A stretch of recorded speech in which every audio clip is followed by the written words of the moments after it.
જરા કલ્પના કરો, એક તરફ વિશ્વની સૌથી શક્તિશાળી બ્રિટિશ આર્મી છે. તેમની પાસે આધુનિક રાઇફલ્સ છે, મોટી તોપો છે. હા, અને તાલીમબદ્ધ સૈનિકોની તો જાણે કોઈ કમી જ નહોતી. બિલકુલ. અને હવે વિચારો કે આ રાક્ષસી તાકાત સામે કોણ ઊભું છે?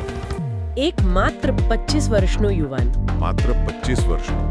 ખરેખર. હા, જેના હાથમાં માત્ર એક પરંપરાગત તીરકામઠું છે, પણ તેની આંખોમાં એક એવો વિચાર છે જેને કોઈ પણ બ્રિટિશ તોપ ઉડાવી શકે તેમ નથી. સાચી વાત છે. એ વિચાર જ સૌથી મોટી તાકાત હતો. અને આખી બ્રિટિશ સલ્તનત આ એક યુવાનના નામથી થથરવા લાગી હતી. લાખો લોકો તેને માત્ર કોઈ રાજકીય નેતા નહીં, પરંતુ ધરતી આબા એટલે કે ધરતીના પિતા તરીકે પૂજવા લાગ્યા હતા. ધરતી આબા એક બહુ જ મોટો દરજ્જો કહેવાય. બરાબર. તો આજની આપણી આ ઊંડાણપૂર્વકની ચર્ચામાં ખૂબ ખૂબ સ્વાગત છે. આજે આપણે જે સ્ત્રોત અને નોંધો પર વાત કરવાના છીએ તે Birsa Munda the legend of ધરતી આબા પર આધારિત છે. અને આજનો આપણો મુખ્ય ઉદ્દેશ્ય એ છે કે આપણે આ આખી ઘટનાને ડીકોડ કરીએ. હા, હું એ જ કહેવા જઈ રહી હતી. આપણું મિશન એ સમજવાનું છે કે ઝારખંડના એક સાવ નાના ગામમાંથી આવતા એક સામાન્ય આદિવાસી યુવાને આટલા મોટા સામ્રાજ્યને મૂળમાંથી કેવી રીતે હચમચાવી દીધું. આ ખરેખર ઇતિહાસની એક એવી ઘટના છે જે ક્યારેક સાંભળીએ તો અકલ્પનીય લાગે. સામાન્ય રીતે આપણે જ્યારે સ્વતંત્રતા સંગ્રામનો ઇતિહાસ વાંચીએ છીએ ને ત્યારે તેમાં મોટા શહેરોની વાતો હોય છે. બરાબર. ભણેલા ગણેલા વકીલો અથવા તો મોટા રાજકીય પક્ષોની વાતો વધારે જોવા મળે છે. એક્ઝેક્ટલી. પરંતુ જુઓ, બિરસા મુંડાની આ જે લડાઈ છે તે બિલકુલ અલગ છે. આ કોઈ માત્ર અંગ્રેજોને દેશની બહાર કાઢવાની સીધી રાજકીય લડાઈ નહોતી. તો પછી એનું મુખ્ય કારણ શું હતું? આ એક એવા સમુદાયના અસ્તિત્વની લડાઈ હતી જેમના માટે એટલે કે આદિવાસીઓ માટે તેમના જળ, જંગલ અને જમીન એ શ્વાસ લેવા જેટલા જ જરૂરી હતા. અસ્તિત્વની લડાઈ. સાચી વાત છે. હા, અને અહીં સૌથી મોટો પ્રશ્ન એ થાય છે કે જે ઉંમરે યુવાનો પોતાના કરિયર કે ભવિષ્ય વિશે કન્ફ્યુઝડ હોય છે તે ઉંમરે આ વ્યક્તિએ આખા સમાજની ક્રાંતિનું નેતૃત્વ કેવી રીતે લીધું? ચાલો આને વિસ્તારથી સમજીએ. અને આ સમજવા માટે આપણે સૌથી પહેલા તેમના બાળપણમાં જવું પડશે. હું સ્ત્રોતો વાંચતી હતી ત્યારે મેં નોંધ્યું કે બિરસા મુંડાનો જન્મ 15મી નવેમ્બર 1875ના રોજ થયો હતો. હા, ઝારખંડના રાંચી જિલ્લાના ઉલીહાતુ ગામમાં. બરાબર. જો કે કેટલાક ઐતિહાસિક દસ્તાવેજોમાં તેમનું જન્મ વર્ષ 1872 પણ જોવા મળે છે. પણ મને અહીં સૌથી વધુ આશ્ચર્ય પમાડે તેવી વાત કંઈક બીજી જ લાગી. કઈ વાત? તેમનું શિક્ષણ. તેમણે જર્મન મિશન સ્કૂલમાં પોતાનો શરૂઆતી અભ્યાસ કર્યો હતો. હવે આપણે વિચારીએ કે એક આદિવાસી યુવાન મિશનરી સ્કૂલમાં કેમ જાય? એક બહુ જ રસપ્રદ વળાંક છે તેમના જીવનનો. હા, અને ત્યાં એવું તો શું બન્યું હશે કે તે એ જ સિસ્ટમનો સૌથી મોટો વિરોધી બની ગયો? અહીં રસપ્રદ બાબત એ છે કે આ સમજવા માટે આપણે તે સમયની સામાજિક પરિસ્થિતિ જોવી પડે. 19મી સદીના અંતમાં આદિવાસી વિસ્તારોમાં અત્યંત ગરીબી હતી અને શોષણ પણ એટલું જ હતું. એટલે મિશનરીઓ ત્યાં મદદ કરવા ગયા હતા? હા અને ના. ક્રિશ્ચિયન મિશનરીઓ આ વિસ્તારોમાં શિક્ષણ અને આરોગ્યની સુવિધાઓ ચોક્કસ લઈને આવ્યા હતા, પણ તેની પાછળનો એક ઘોષિત ઉદ્દેશ્ય પણ હતો. અચ્છા, શું ઉદ્દેશ્ય હતો? ધર્માંતરણ અને સાંસ્કૃતિક પરિવર્તન. જ્યારે બિરસા મિશન સ્કૂલમાં ગયા ને ત્યારે તેમણે બહુ જલ્દી અનુભવ્યું કે શિક્ષણ મેળવવા માટે અથવા કહો કે આધુનિક દુનિયાનો હિસ્સો બનવા માટે તેમણે એક મોટી કિંમત ચૂકવવી પડે છે. એટલે કે પોતાની ઓળખ ભૂંસી નાખવાની કિંમત? બિલકુલ. તેમણે પોતાની આદિવાસી સંસ્કૃતિ અને પોતાના મૂળિયા સાથે સમાધાન કરવું પડતું હતું. મિશનરીઓ દ્વારા આદિવાસી પરંપરાઓને વારંવાર નીચી દેખાડવામાં આવતી હતી. આ એક પ્રકારનું માનસિક સામ્રાજ્યવાદ જ હતો. અરે બાપરે, આ તો જાણે કે એવી એનાલોજી જેવું લાગે છે કે કોઈ બહુ જ સ્માર્ટ હેકર કોઈ મોટી ટેક કંપનીમાં નોકરી લે. હા, બહુ સરસ ઉદાહરણ છે. તે ત્યાં તેમની સિસ્ટમમાં ઢળી જવા કે બ્રેન વોશ થવા નથી ગયો, પણ અંદર રહીને એ સમજવા ગયો હોય કે આ સિસ્ટમનો સોર્સ કોડ કેવી રીતે કામ કરે છે. એક્ઝેક્ટલી. તેમણે અંગ્રેજો અને મિશનરીઓની કામ કરવાની પૂરી રીત સમજી લીધી. પણ એક વાત મને હજુ નથી સમજાતી. સ્ત્રોતોમાં એવો સ્પષ્ટ ઉલ્લેખ છે કે આ બધું સમજ્યા પછી બિરસાએ પોતાનો એક નવો સંપ્રદાય શરૂ કર્યો, જેને બિરસૈત કહેવાયો. હા, બિરસૈત સંપ્રદાય. હવે કોઈ પણ એમ જ વિચારે ને કે એક 20-22 વર્ષનો યુવાન અચાનક ઊભો થઈને એમ કહે કે હું એક નવો ધર્મ શરૂ કરું છું, તો લોકો એની વાત માની કેમ લે? ગામના વડીલોએ તેમને ગાંડા કેમ ન ગણી લીધા? આ ખૂબ જ મહત્વનો પ્રશ્ન છે. અને સાચું કહું તો આનો જવાબ બિરસાની અસાધારણ મનોવૈજ્ઞાનિક સમજમાં છુપાયેલો છે. એટલે કે આ કોઈ ધાર્મિક આવેશ નહોતો? ના, જરાય નહીં. બિરસૈતની સ્થાપના એ રાતોરાત લેવાયેલો કોઈ ધાર્મિક નિર્ણય નહોતો જ. જુઓ, બિરસાએ બહુ બારીકાઈથી જોયું હતું કે અંગ્રેજો અને જમીનદારો સામે લડવા માટે તેમના સમાજ પાસે કોઈ સંગઠિત શક્તિ નથી. સમાજ વહેંચાયેલો હતો એમ ને? હા, આખો આદિવાસી સમાજ અંધશ્રદ્ધા, દારૂના વ્યસન અને નાના મોટા આંતરિક મતભેદોમાં વહેંચાયેલો હતો. બિરસાએ આ સંપ્રદાય દ્વારા લોકોને માત્ર પૂજા કરવાની કોઈ નવી રીત નહોતી આપી. તો પછી શું આપ્યું હતું? તેમણે લોકોને તેમનો છીનવાઈ ગયેલો આત્મવિશ્વાસ પાછો આપ્યો હતો. એક ઓળખ આપી હતી. ઓહ, એટલે કે આ ખરેખર તો એક સામાજિક સુધારણાની ચળવળ હતી જેને માત્ર ધર્મનું સ્વરૂપ આપવામાં આવ્યું હતું. બિલકુલ સાચી વાત પકડી તમે. બિરસાએ પોતાના લોકોને સ્પષ્ટ કહ્યું કે આપણી સંસ્કૃતિ કોઈનાથી ઉતરતી નથી. તેમને દારૂ છોડવા, પશુબલિ બંધ કરવા અને એકેશ્વરવાદ તરફ વળવા હાકલ કરી. અને લોકોએ એ વાત માની પણ લીધી. હા, અને જ્યારે લોકોએ દારૂ છોડ્યો ત્યારે સ્વાભાવિક છે કે તેમના પૈસા બચવા લાગ્યા, તેમની શારીરિક તાકાત વધી. બરાબર. અને અંધશ્રદ્ધા દૂર થઈ એટલે મન પણ મજબૂત થયું હશે. એકદમ સાચું. બિરસાએ તેમને શારીરિક અને માનસિક રીતે શુદ્ધ અને સંગઠિત કર્યા. અને જ્યારે લોકોએ પોતાનામાં આ સકારાત્મક બદલાવ જોયો ને ત્યારે તેઓ આપોઆપ બિરસા તરફ આકર્ષાયા. એટલે વડીલોને પણ ધીમે ધીમે સમજાયું હશે કે આ યુવાન કંઈક મોટું કરી રહ્યો છે. હા, વડીલોએ જોયું કે આ યુવાન આપણા સમાજને અંદરથી મજબૂત કરી રહ્યો છે. આ કોઈ સામાન્ય વ્યક્તિનું કામ નહોતું. અને તેથી જ લોકો તેમને એક માર્ગદર્શક, એક ભગવાન તરીકે જોવા લાગ્યા. વાહ, ખરેખર જ આ એક માસ્ટર સ્ટ્રોક હતો. હું તો એવું વિચારું છું કે જો સીધા અંગ્રેજો સામે લડવા ગયા હોત તો કદાચ તરત હારી જાત. હા, એ શક્યતા પૂરી હતી. એટલે તેમણે પહેલા પોતાની સેનાને, પોતાના લોકોને માનસિક રીતે અજય બનાવ્યા. અને અહીં એક ખૂબ જ રસપ્રદ વાત સામે આવે છે. આ જ સાંસ્કૃતિક જાગૃતિએ પછી એક ઐતિહાસિક વાવાઝોડાનું સ્વરૂપ લીધું, જેને આપણે ઇતિહાસમાં ઉલગુલાન તરીકે ઓળખીએ છીએ. હા, ઉલગુલાન એટલે કે મહાન વિદ્રોહો. આપણા સ્ત્રોતો એવું કહે છે કે આ ઉલગુલાન 1895 થી 1900ની વચ્ચે થયું હતું. બરાબર છે. અને તેનું મુખ્ય કારણ એ હતું કે બ્રિટિશરો અને સ્થાનિક જમીનદારો દ્વારા આદિવાસીઓની જમીન પચાવી પાડવામાં આવતી હતી. પણ અહીં એક મિનિટ આપણે ઊભા રહીને વિચારીએ. જો કોઈ જમીનદાર જમીન છીનવી લેતો હતો તો આદિવાસીઓ પાસે તો આખું જંગલ પડ્યું હતું ને. તેઓ જંગલમાં વધુ ઊંડે કેમ ન જતા રહ્યા? કોઈ સ્થાનિક જમીન વિવાદ માટે સીધો આટલો મોટો હથિયારબંધ વિદ્રોહ કેમ? જો આપણે આને મોટા ચિત્ર સાથે જોડીએ ને તો આ જ એક કડી છે જ્યાં મોટા ભાગના લોકો થાપ થઈ જાય છે. કઈ રીતે? જો આજના જમાનામાં આપણે જમીનને માત્ર એક રિયલ એસ્ટેટ અથવા પ્રોપર્ટી માનીએ છીએ. જો એક ફ્લેટ જાય તો આપણે બીજે પૈસા આપીને બીજો ફ્લેટ ખરીદી લઈએ. પણ આદિવાસી સમુદાય માટે જમીને માત્ર ખેતી કરવાનો કોઈ જડ ટુકડો નહોતી. તો પછી જમીન તેમના માટે શું હતી? તેમની આખી ઓળખ, તેમના દેવી દેવતાઓ, તેમના પૂર્વજોની કબરો અને તેમની આખી જીવસૃષ્ટિ તે એક જમીન સાથે જોડાયેલી હતી.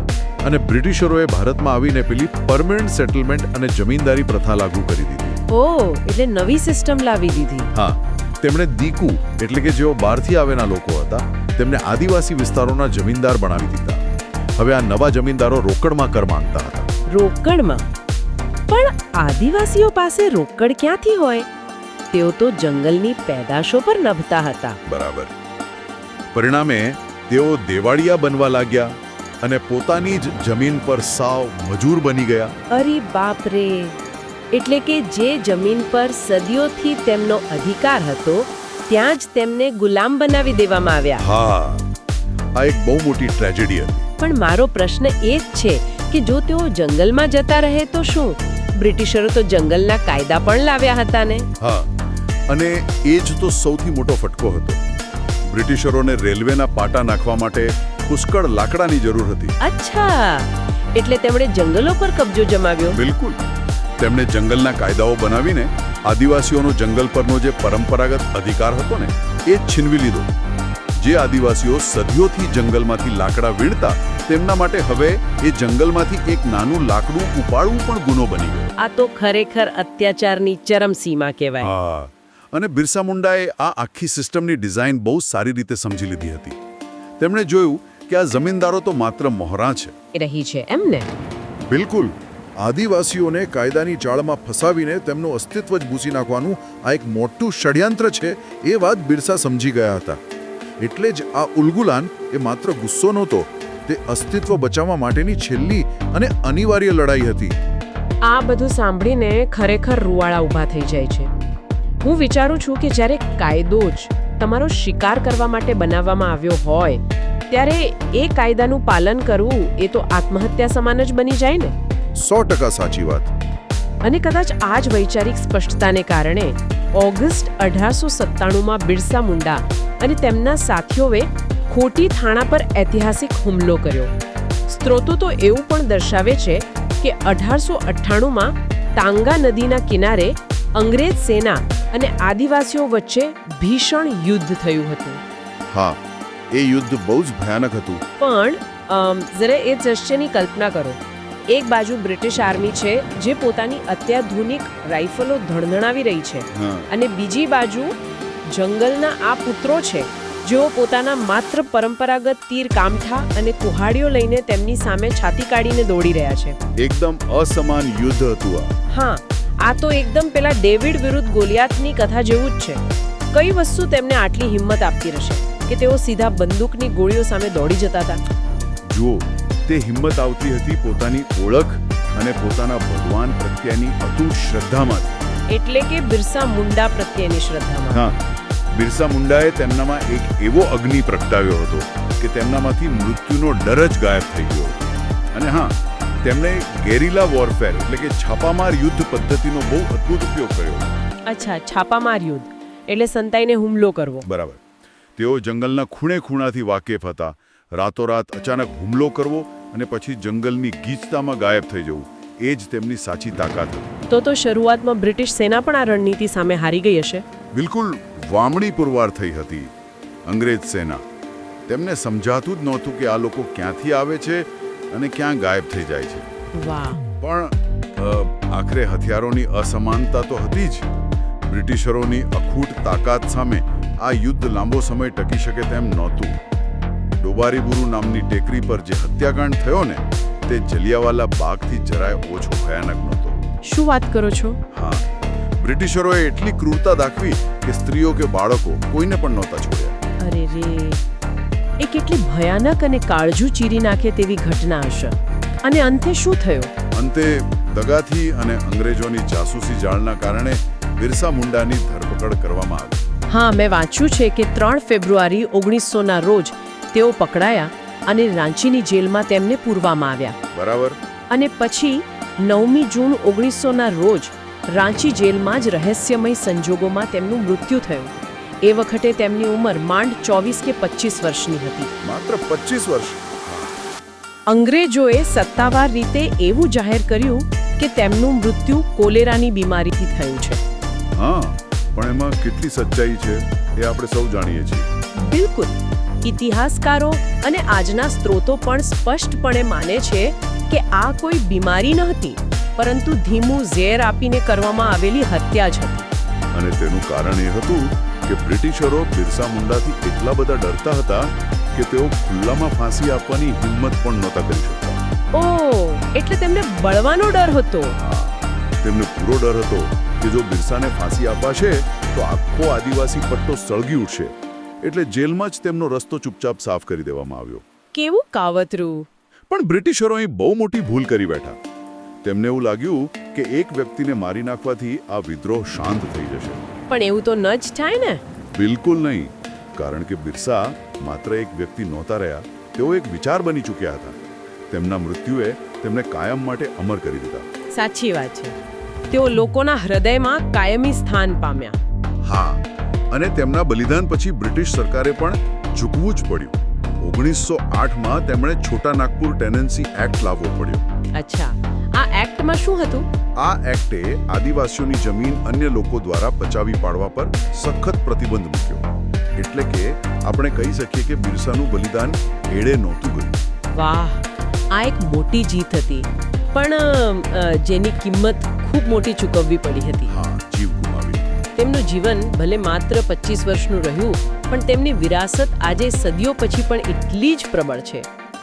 તો આ બધાનો અર્થ શું છે? આજે ભારત સરકાર 15મી નવેમ્બરને, જે બિરસા મુંડાની જન્મ જયંતિ છે, તેને જનજાતીય ગૌરવ દિવસ તરીકે ઉજવે છે. બહુ જ સારો પ્રયાસ છે આ. અને આપણા સ્ત્રોતોમાં એક એવી માહિતી પણ છે જે સાંભળીને ખરેખર ગર્વની સાથે આશ્ચર્ય પણ થશે. કઈ માહિતી? ઝારખંડના જંગલોમાં લડેલા આ મહાનાયકનું સન્માન છેક ગુજરાતમાં પણ જોવા મળે છે. રાજપીપળામાં તેમના નામ પર બિરસા મુંડા આદિજાતિ યુનિવર્સિટી ચાલે છે. અરે વાહ! અને આપણું જે પાટનગર છે ગાંધીનગર, ત્યાં બિરસા મુંડા ભવન આવેલું છે. મને ખરેખર એવો વિચાર આવે કે રાંચીના એક સાવ નાનકડા ગામડામાંથી ઉઠેલો અવાજ ગુજરાત અને આખા દેશ સુધી કેવી રીતે પહોંચ્યો? આનાથી એક મહત્વપૂર્ણ પ્રશ્ન ઊભો થાય છે, અને તેનો જવાબ એ છે કે શોષણ અને અન્યાય સામેની લડાઈને કોઈ ભૌગોલિક સીમાઓ નથી નડતી. બરાબર. બિરસા મુંડા માત્ર ઝારખંડના મુંડા જનજાતિ પૂરતા સીમિત નહોતા. જો તેઓ આખા દેશના જલ, જંગલ અને જમીન સાથે જોડાયેલા હજારો આદિવાસી સમુદાયોના પ્રતીક બની ગયા હતા. હા, એક આઇકોન બની ગયા હતા. અને જ્યારે કોઈ રાજ્યમાં તેમના નામની યુનિવર્સિટી બને છે ને, ત્યારે તે માત્ર એક ઇમારત નથી બનતી. તે ઇતિહાસના એ પાનાઓને ન્યાય આપે છે જે લાંબા સમય સુધી ક્યાંક ભૂલાઈ ગયા હતા. સાચી વાત છે. આપણે ત્યાં આઝાદીની લડાઈનો ઇતિહાસ મહદઅંશે મેદાની પ્રદેશો અને મોટા શહેરોના નેતાઓની આસપાસ જ લખાયો છે. પણ બિરસા મુંડા જેવા હીરોઝ જ્યારે મુખ્ય ધારામાં આવે છે, ત્યારે આપણને સમજાય છે કે આ દેશની આઝાદીના પાયામાં જંગલો અને પહાડોમાં વહેલું રક્ત પણ એટલું જ પવિત્ર છે. ખૂબ જ સરસ વાત કહી તમે. તે દર્શાવે છે કે સાચું નેતૃત્વ ઉંમર, ડિગ્રી કે આધુનિક સાધનોનું મોહતાજ ક્યારે નથી હોતું. અને આજના સમયમાં આ વાત કેટલી પ્રસ્તુત છે. તો આપણે આજે જે પણ વિશ્લેષણ કર્યું તેના પર નજર કરીએ તો આ આખી સફર કોઈ હોલિવૂડની એપિક ફિલ્મથી જરાય કમ નથી લાગતી. બિલકુલ નહીં. એકદમ સિનેમેટિક છે. જુઓ, એક મિશન સ્કૂલનો વિદ્યાર્થી જે પોતાના લોકોને માનસિક ગુલામીમાંથી બહાર કાઢવા બિરસાઈથની સ્થાપના કરે છે. એક એવો નેતા જે જમીનદારી અને બ્રિટિશ કાયદાઓની જાળને બરાબર સમજે છે. અને પોતાના લોકોને ઉલગુલાન માટે એકત્ર કરે છે. હા, એક એવો યોદ્ધા જે પોતાના લોકોના ભવિષ્ય માટે હસતા મોઢે તોપના ગોળા સામે ઊભો રહી જાય છે. અને અંતે માત્ર 25 વર્ષની ઉંમરે શહીદ થઈને કાયમ માટે ધરતી આબા બની જાય છે. અદ્ભુત સફર. બિરસા મુંડાએ બ્રિટિશ સામ્રાજ્યના મૂળિયા હલાવીને સાબિત કર્યું કે જ્યારે એક સામાન્ય માણસ ખરા અર્થમાં જાગૃત થાય છે ને, ત્યારે મોટી મોટી સલ્તનતો તૂટી પડે છે. અને આ જ વાત તેમને ઐતિહાસિક પાત્રોની ભીડમાં સૌથી અલગ પાડે છે. તેમની લડાઈ શારીરિક શક્તિ કરતાં વૈચારિક શક્તિ પર વધુ આધારિત હતી. બરાબર. અને આ જ બિંદુ પરથી મારા મનમાં એક વિચાર આવે છે. એક એવો વિચાર જે આપણે સૌએ આજના સમયમાં વિચારવો જ રહ્યો. કયો વિચાર? જુઓ, બિરસા મુંડાના સમયમાં દુશ્મન સ્પષ્ટ હતો. બ્રિટિશરોની લાલ કુર્તીવાળી પોલીસ હતી, રાઇફલો હતી અને સીધું શોષણ કરતા જમીનદારો હતા. હા, દુશ્મન સામે જ દેખાતો હતો. પણ આજે આપણે માહિતીના અતિરેકવાળા ડિજિટલ યુગમાં જીવીએ છીએ. આજના સમયમાં પણ આપણી સંસ્કૃતિ, આપણા અધિકારો અને આપણી ઓળખનું ધીમું ધોવાણ તો થાય જ છે. ચોક્કસ થાય છે. પરંતુ આજે કોઈ સીધી બંદૂક લઈને ઊભું નથી હોતું. આજના દમનકારી કાયદાઓ, અલ્ગોરિધમ્સ, કોર્પોરેટ પોલિસીઓ અને ખોટી માહિતીની જાળ એટલી સૂક્ષ્મ અને અદૃશ્ય છે કે આપણને ગુલામ બની રહ્યા છીએ તેનો અહેસાસ પણ થતો નથી. એ વાત તો એકદમ સાચી છે. આપણે અદૃશ્ય રીતે ઘેરાયેલા છીએ. આધુનિક સમયમાં નવું ઉલગુલાન શરૂ કરવા માટે કઈ બાબતની જરૂર પડે? બહુ જ ગહન પ્રશ્ન છે આ. આજના આ ડિજિટલ જંગલમાં શોષણની અદૃશ્ય જાળને ઓળખવા માટે કઈ ચિનગારી જોઈશે? જેમ એક 25 વર્ષના યુવાને આખી વ્યવસ્થાની પોલ પકડી પાડી હતી, તેમ આજે એ દ્રષ્ટિ ક્યાંથી આવશે? હા, આ વિચારવા જેવું છે. આ એક એવો પ્રશ્ન છે જેનો જવાબ કદાચ આપણે સૌએ આપણી પોતાની અંદર જ શોધવો પડશે. આવજો. આવજો.